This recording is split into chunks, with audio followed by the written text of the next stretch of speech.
Bueno, buenos días. Soy el profesor Jorge Marugán del Máster en Psicoanálisis y Teoría de la Cultura de la Universidad Complutense de Madrid.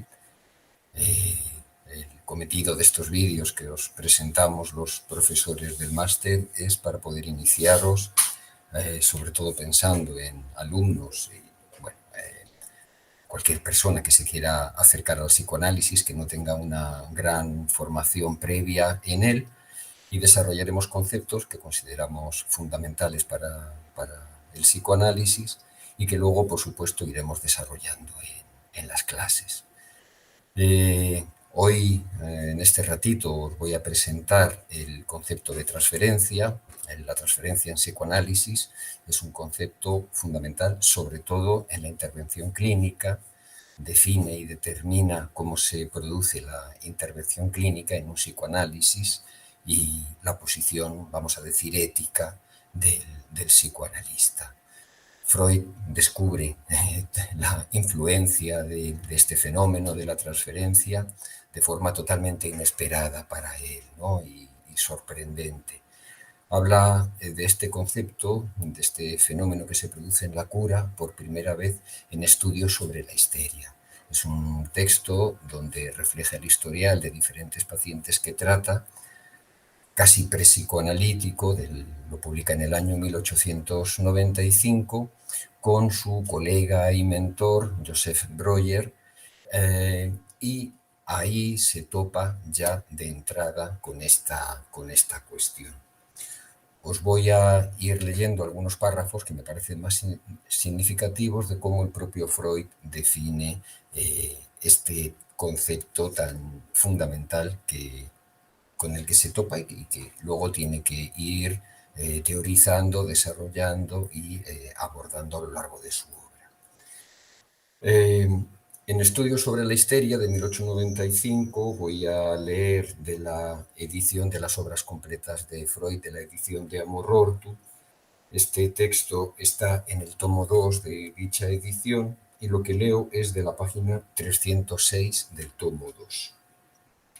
Dice Freud que aparecen diferentes obstáculos en la cura psicoanalítica y uno de ellos, el tercero que relata en esta página, sobreviene cuando la enferma se espanta de transferir a la persona del médico las representaciones penosas que afloran desde el contenido del análisis. Ello es frecuente y aún de ocurrencia regular en muchos análisis. La transferencia, ya la llama así, sobre el médico, acontece por enlace falso, ¿no? Algo que viene de otro lado, que no es eso, se enlaza precisamente a la persona del médico, ¿no? Una serie de sentimientos que en este primer momento define como representaciones penosas. Aunque esta es la primera aparición del concepto en 1895, en el famoso caso Dora, es un texto que publica 10 años después, en 1905, y que refleja las dificultades que tuvo en el caso de una paciente histérica, la famosa Dora, sobre todo las dificultades que tuvo con el manejo de la transferencia en esta paciente. Bien, pues en este texto es donde yo creo que hace una definición un poquito más clara, más ultimada del concepto de transferencia. Se ve que es una cosa que desde su aparición a él le preocupa, y en el caso Dora, ahora estoy en el tomo 7 de la edición de Amor Ortu, página 101, entonces define la transferencia así. Dice, en el curso de una cura psicoanalítica, la neoformación de síntoma se suspende. Es muy importante esta cuestión. Cuando acontece la transferencia, la formación del síntoma se suspende. Es como si el síntoma que trae el paciente para ser tratado, queda relegado, queda en suspenso. Hay que decir que esta suspensión del síntoma en otros tratamientos que no contemplan el fenómeno de la transferencia puede ser fácilmente confundido con una cura. Pero aquí Freud se ocupa específicamente de diferenciar, porque dice, la neoformación del síntoma se suspende, pero la productividad de la neurosis no se ha extinguido en absoluto. sino que se afirma en la creación de un tipo particular de formaciones de pensamiento, las más de las veces inconscientes, a las que puede darse el nombre de transferencias. ¿Qué son las transferencias? Son reediciones, recreaciones de las mociones y fantasías que a medida que el análisis avanza no puede menos que despertarse y hacerse consciente. Pero lo característico de todo el género es la sustitución de la persona anterior, a la que se supone que iban dedicadas esas mociones pulsionales, la sustitución de la persona anterior por la persona del médico. Para decirlo de otro modo, toda una serie de vivencias psíquicas anteriores no es revivida como algo pasado, sino como vínculo actual con la persona del médico. Es decir, que contempla dos elementos fundamentales: la suspensión de los síntomas cuando acontece la transferencia y este valor sustitutivo en la transferencia de algo anterior que se sustituye, una persona anterior que se sustituye por la persona del médico. Pero dice, siguiente página 102 del caso Dora, otras cosas muy importantes. Dice: cuando uno se adentra en la teoría de la técnica analítica, llega a la intelección de que la transferencia es algo necesario. Es decir, lo que es un obstáculo en un primer momento y una sorpresa, sin embargo, define ya en 1905, en el caso Dora, que es algo necesario. Y continúo. Ahora bien, esta parte del trabajo es con mucho la más difícil. Es decir, ya habla, y se lo va encontrando en los primeros análisis y también en los análisis de la primera generación de analistas, empezando por Jung con el famoso caso que ha sido llevado al cine con Sabina Spielrein, pero no solo Jung, también Ferenczi tuvo sus problemas en los manejos de la transferencia y otros analistas, ¿no? Y aún así, todavía en el caso Dora, unas frases después, él puntualiza algo muy importante. La cura psicoanalítica no crea la transferencia, meramente la revela. Y esto es un valor fundamental. La transferencia se genera en muchas situaciones de la vida, sobre todo cuando se atribuye, como diría Lacan, una suposición de saber a cierta figura. Muy habitualmente la figura del médico, también puede ser un profesor. Entonces, no se crea, la cura analítica no la crea, pero sí la revela. Diría que es la única orientación terapéutica que revela, que cuenta, que maneja, que tiene en cuenta este fenómeno tan importante. Bien, pero ¿cómo descubre Freud la transferencia? No me resisto a leeros un pequeñito párrafo, él lo relata muchos años después, en 1925, en un texto que se llama Presentación autobiográfica, que relata de esta manera el primer momento en el que él se encuentra con la transferencia. Y es importante por lo que os voy a decir.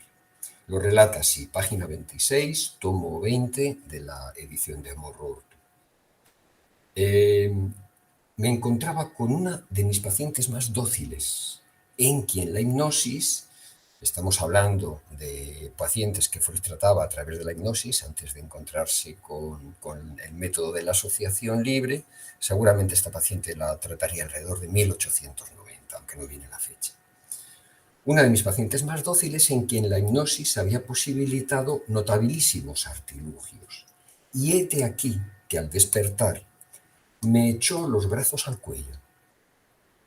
El inesperado ingreso de una persona de servicio nos eximió de una penosa explicación, pero a partir de entonces, en tácito acuerdo, renunciamos a proseguir el tratamiento hipnótico. Y aquí lo importante. Dice Freud, me mantuve lo bastante sereno como para no atribuir este accidente a mi irresistible atractivo personal. Y creí haber aprendido la naturaleza del elemento místico que operaba tras la hipnosis. Para eliminarlo, o al menos aislarlo, debía abandonar esta última. ¿Vale? Fijaros la lucidez de Freud. que cuando aparece esa manifestación amorosa, en este caso de la paciente, dice: tuve la suficiente frialdad para no atribuir esta reacción a mi irresistible atractivo personal. Es decir, él se separa, se distancia y entiende que eso que ha pasado tiene que ver con la cura y no tiene que ver con él, ¿vale? Lo cual se puede escribir de manera fácil, pero en ese momento seguramente para ningún analista, no lo fue para Breuer, luego lo comento, para su colega, no era algo evidente y no era nada sencillo. Es importante porque es uno de los elementos que a él le llevan a abandonar la hipnosis, porque en este momento él lo atribuye, como dice, al elemento místico de la hipnosis. Después se va a dar cuenta que no es que lo produzca la hipnosis, ¿no? Bueno, ahora lo vamos a ver. Habla de la transferencia en esto que se han llamado los escritos técnicos que Freud escribe entre 1912 y 1914, y ahí es donde da cuenta efectivamente que es un fenómeno que se generaliza a todo el tratamiento psicoanalítico. También aparece, como digo, en otros tratamientos o en otras relaciones sociales, pero el psicoanálisis de alguna forma lo pone de manifiesto. Entonces, ¿qué explica este fenómeno tan extraño, ¿no? y tan llamativo? De entrada, en el articulito que se llama sobre la dinámica de la transferencia, en estos escritos técnicos que publica Freud, este es de 1912, aparece en el tomo 12 de la editorial de la edición de Amor Rortu, de las obras completas, y lo que leo está en la página 97 de este tomo 12. Freud explica así, ¿no? el origen de la transferencia. Es un textito, un párrafo que a mí me encanta. Todo ser humano, salto una pequeña parte, adquiere una especificidad determinada para el ejercicio de su vida amorosa, o sea, para las condiciones de amor que establecerá y las pulsiones que satisfará, así como para las metas que habrá de fijarse. Una especificidad, una particularidad de cada uno de nosotros en nuestra condición amorosa. Esto da por resultado, digamos así, un cliché que se repite, ¿vale? Que es reimpreso, ¿vale? Es algo que se reimprime, una misma forma de abordar o una forma que se repite al abordar la vida amorosa. Es reimpreso, como digo, de manera regular en la trayectoria de la vida. Respecto a este cliché, dice, una parte de estas mociones libidinosas ha sido demorada en el desarrollo, está apartada de la personalidad consciente, así como de la realidad objetiva, y solo tuvo permitido desplegarse en la fantasía, que da toda la importancia a este concepto de fantasía en su obra, que luego Lacan va a denominar o va a conceptualizar como fantasma, ¿no? Tuvo permitido desplegarse en la fantasía o bien ha permanecido por entero en lo inconsciente, siendo entonces no consabida para la conciencia de la personalidad. Es decir, hay una parte consciente de este cliché y una parte inconsciente. Si la necesidad de amor de alguien no está satisfecha de manera exhaustiva por la realidad, nunca estamos satisfechos de manera exhaustiva, podemos añadir, él se verá precisado a volcarse con unas representaciones expectativa libidinosas hacia cada nueva persona que aparezca. Es entonces de todo normal e inteligible que la investidura libidinal aprontada en la expectativa de alguien que está parcialmente insatisfecho se vuelva hacia el médico. Es decir, pensándolo bien, no es tan extraño que aparezca la transferencia, en particular incluso la transferencia amorosa, en la persona del médico, ¿no? Por supuesto que el médico debe estar prevenido ante ello. ¿Cómo se manifiesta? ¿No? Doy 2 años después, 1914, publica puntualizaciones sobre el amor de transferencia, precisamente en el mismo tomo, tomo 12, sigue perteneciendo a esto que se ha dado en llamar los escritos técnicos de Freud, y aquí nos orienta primero explica un poquito mejor cómo se manifiesta, sobre todo cuando la transferencia es transferencia amorosa. No siempre es amorosa. A veces es una transferencia agresiva o es una transferencia más sexual o menos sexual. En este caso, en la transferencia amorosa, estoy en la página 165 del mismo tomo, del tomo 12, puntualizaciones sobre el amor de transferencia, lo describe así. La paciente, aún la más dócil hasta entonces, ha perdido de pronto toda inteligencia del tratamiento y todo interés por él. No quiere hablar ni oír más que de su amor. Demanda que le sea correspondido. Ha resignado sus síntomas y los desprecia y hasta se declara sana. En ese caso, esto que es aparentemente un gran obstáculo, Freud continúa. Sobreviene un total cambio de vía en la escena, como un juego dramático que fuera desbaratado por una realidad que irrumpe súbitamente. Me encanta esta forma de decirlo. Y pone un ejemplo. Por ejemplo, una función teatral suspendida al grito de fuego. Es decir, concibe la cura, análisis, como una representación, en este caso una representación teatral, e irrumpe algo desde la pura realidad que suspende la representación, ¿vale? El médico que lo vivencie por primera vez no hallará fácil mantener la situación analítica y sustraerse del espejismo de que el tratamiento ha llegado efectivamente a su término. No es fácil sustraerse de la aparición de este fenómeno, ¿no? En el caso del médico. O dicho de otra manera, tendrán ganas de salir corriendo, ¿no? Uno sufre cuando aparece el fenómeno de la transferencia, tanto desde el punto de vista del paciente como desde el punto de vista del analista. Y ya no solamente es que la generalice, ¿no? Como resultado de cualquier intervención psicoanalítica, sino que, podemos decir, le da un estatuto propio, la transferencia da un estatuto propio a determinadas neurosis, ¿vale? Por tanto, utiliza el término neurosis de transferencia como etiqueta para definir determinadas neurosis en las que aparece este fenómeno como obstáculo, pero también como motor de la cura. Lo leo rápidamente, como lo expresa él, en otro textito dedicado a la transferencia, Conferencias de Introducción al Psicoanálisis, año 1916. En este caso es la conferencia número 27, está en el tomo 16 de Amor Ortu, página 404. Dice,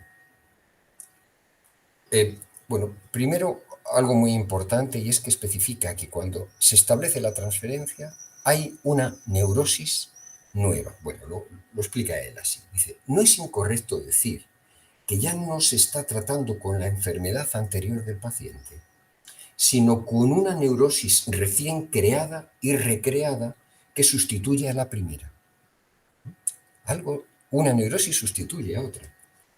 A esta versión nueva de la afección antigua se la ha seguido desde el comienzo, se la ha visto nacer y crecer, y uno se encuentra en su interior en posición particularmente ventajosa, porque es uno mismo el que, en calidad de objeto fundamental, el analista en la transferencia está en calidad de objeto para el paciente, para el analizante, es uno mismo el que en calidad de objeto está situado en su centro. La transferencia tiene esta importancia extraordinaria, lisa y llanamente central para la cura, en las histerias de angustia y las neurosis obsesivas, que por eso se reúnen con justo título bajo el nombre de neurosis de transferencia.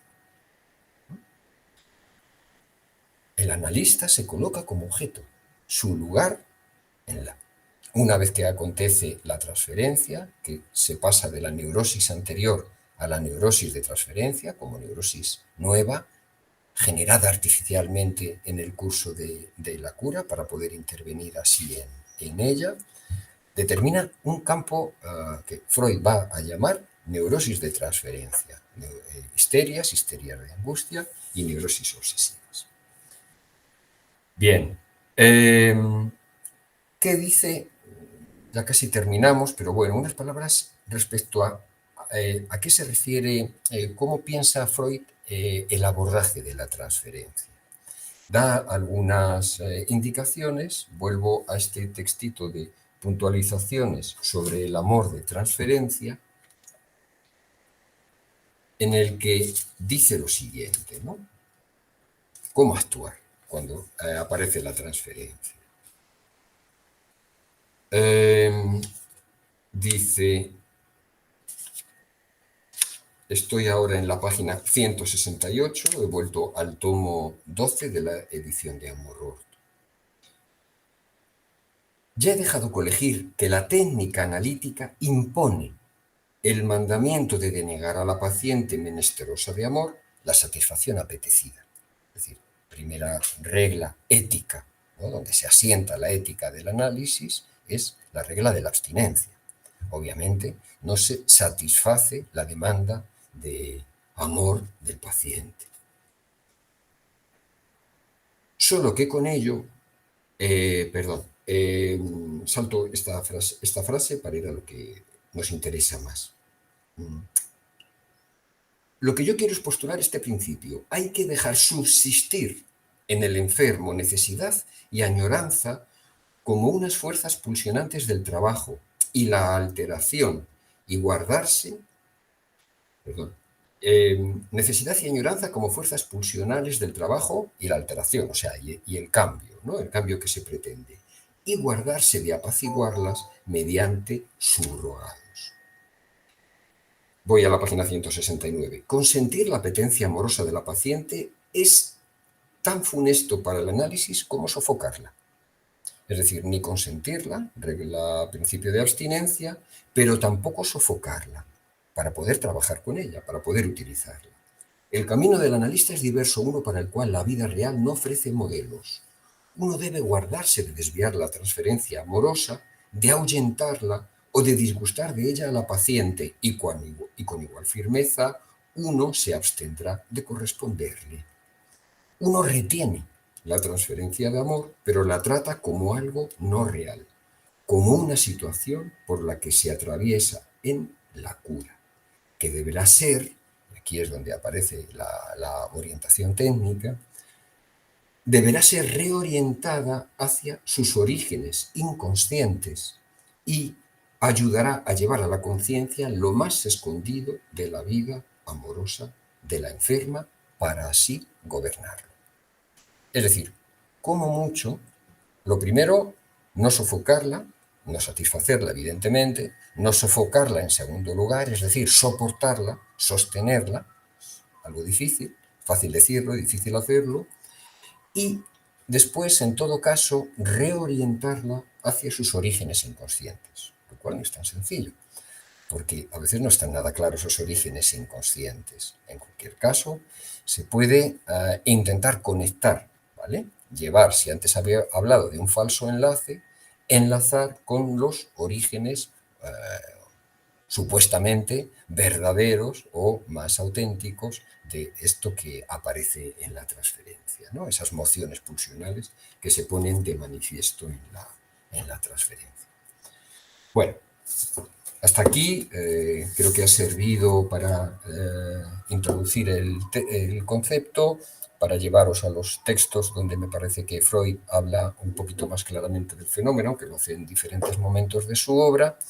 Y simplemente para terminar, os voy a leer, os había dicho antes que Breuer, el colega y mentor de Freud, en esos orígenes le ayuda, pero Breuer es un médico con una gran reputación en la Viena de aquel momento, trata a la famosa ANAO, y cuando aparece esta manifestación transferencial, y esto es muy anterior incluso a las primeras intervenciones de Freud, se considera que Breuer trata a ANAO entre 1880 y 1882, se topa con la transferencia amorosa de ANAO, ¿no?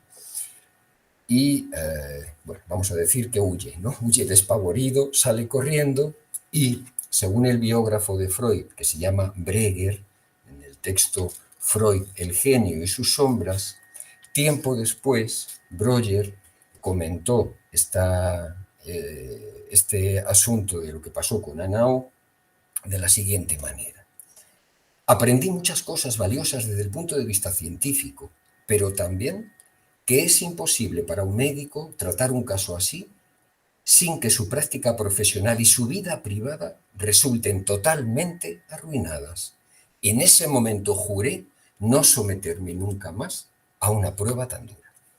Claro, el psicoanálisis y lo que se pone en juego, obviamente, era para valientes. Y en este caso, Breuer, pionero, no pudo serlo, y ahí es donde Freud dio un paso hacia adelante, creo que muy honesto, además de valiente, y con él inicia el psicoanálisis.